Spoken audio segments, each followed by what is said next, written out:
Hello guys, ఎక్కడికి వెళ్తున్నాము అని అనుకుంటున్నారా? This was a little beach day అనమాట.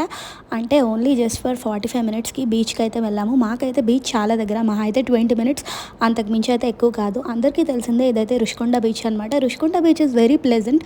కాకపోతే ఏంటంటే కొంచెం క్రౌడ్ అయితే ఉంటుంది, కానీ ఇట్స్ సేఫ్టీ కూడా, ఎందుకంటే కొంచెం రోప్లు అవి కట్టేసి ఉంటాయి అనమాట. అది దాటుకుని అయితే ఎవరు వెళ్ళరు. ఇంకా బీచ్ అంటేనే వేవ్స్ కదా, మంచి మంచిగా వేవ్స్ అయితే వచ్చినాయి ఆ రోజు. వీడైతే మా వదిన వాళ్ళ అబ్బాయి, వీడు ఎప్పుడు రాలేదు అంటే బీచ్కి పెద్ద అయినాక. సో వీడు కొంచెం భయపడుతున్నాడు వెళ్ళడానికి. చూడండి, కావాలంటే ముందుకు వెళ్ళి అలా వాటర్ రాగానే వెనక్కి పరిగెట్టుకుంటూ వచ్చేస్తున్నాడు అనమాట. సో వీడికి ఎలా అయినా భయం పోగొట్టాలి, he must play with all the people around there అని చెప్పి అనుకున్నాము. కానీ వీడైతే భయపడుతున్నాడు, ఇంకా టైం వేస్ట్ చేస్తున్నాడు అని చెప్పి మా హస్బెండ్ ఏం చేశారు, ఇలా కాదు అని చెప్పేసి వేవ్స్ వచ్చిన దగ్గరికి అయితే తీసుకెళ్ళిపోయాడు. తీసుకెళ్ళిపోయి అక్కడ వాటర్లో అయితే ముంచడానికి ప్రయత్నిస్తున్నారు. అక్కడ కూడా చాలా భయపడిపోయి ఎత్తేసుకున్నాడు వాళ్ళ మాయిని.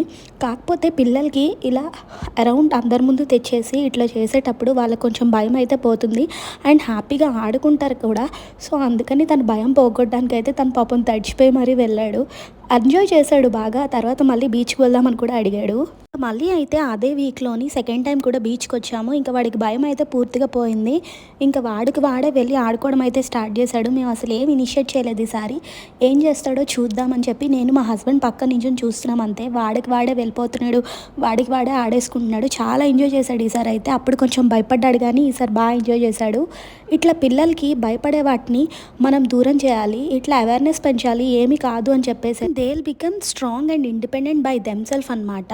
అదే కాకుండా మనం ప్రతిదీ స్పూన్ ఫిట్ చేయాల్సిన అవసరం లేదు. ఫస్ట్ టైం చెప్పాలి ఇట్లా చేయండి అని చెప్పి, ఆ తర్వాత మనం వాళ్ళని ఎంకరేజ్ చేయాలి, అలా చేసినా ఏం కాదు అని చెప్పి.